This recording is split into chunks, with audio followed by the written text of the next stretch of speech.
Hey there, welcome in. I'm Kelly from Moss Epoxies, and today I'm going to show you how to make your very own Halloween countdown sign using resin, chalkboard paint, and vinyl.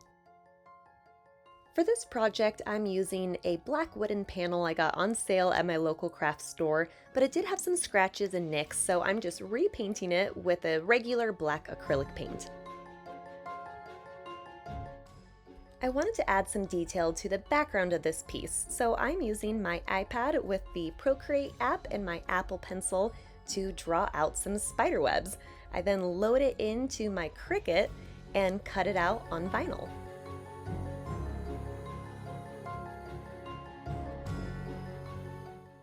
Once your spider webs are cut into the vinyl, it's time to weed out all the excess vinyl, which is one of my favorite parts, so I filmed the whole thing.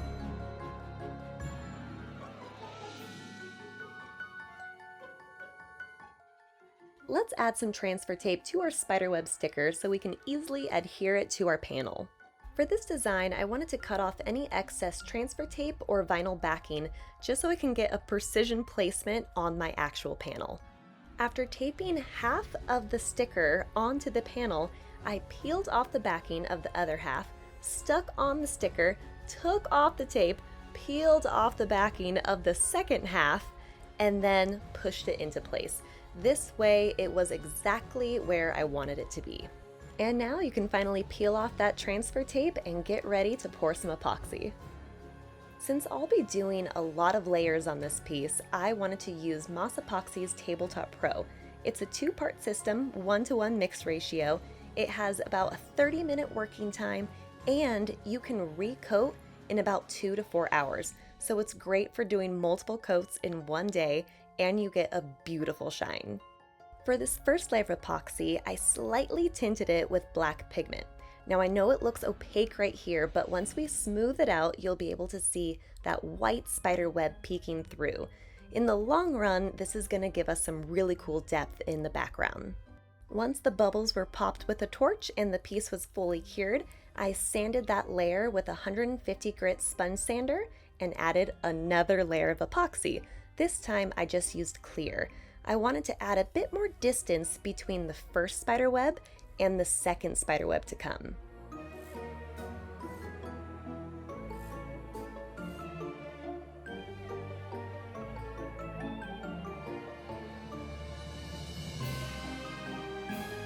After drawing, cutting, and weeding out that second spiderweb design, it was time to add some tooth to that last layer of epoxy.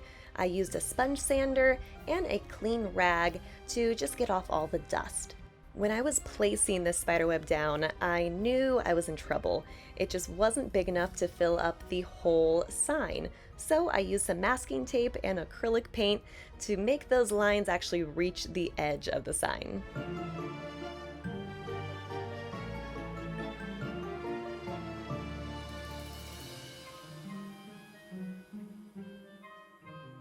Once your paint is completely dry, it's time to add more epoxy. And as you could see, I am using a scale because I am measuring by weight.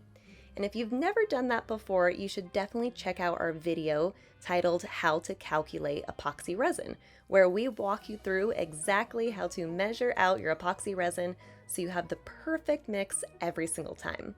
For this third layer of epoxy, I did pigment it just slightly with a little bit of metallic black mica powder. This is just to tone down the white spider web so it's not too distracting when we start putting our words on top. For the remaining vinyl designs, you'll be following the same exact steps as you followed for the spiderweb designs.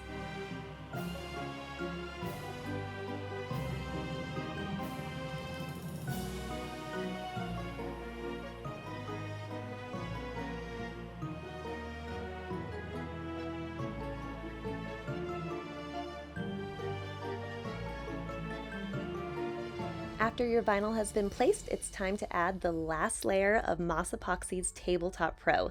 This is going to be a clear layer, and it's going to be our last layer, so make sure there's no dust or hair or bugs. So don't forget to cover your piece to keep it protected. We are now on to the final step, and that is the little chalkboard rectangle.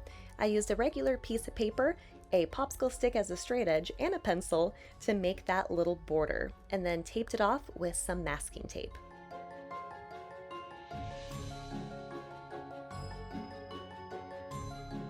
Once you have your rectangle masked off, you can use some sandpaper to scuff up that shiny epoxy so your chalkboard paint can have something to stick to.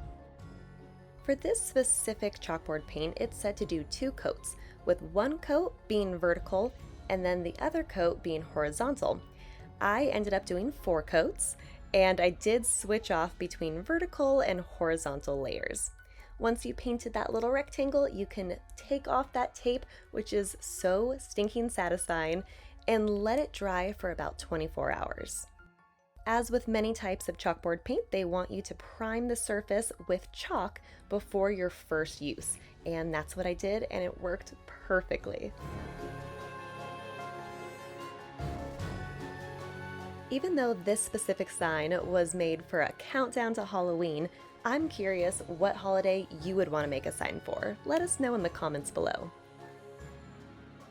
As always, thank you so much for tuning in. I hope you have a safe and happy Halloween. Stay creative and happy crafting.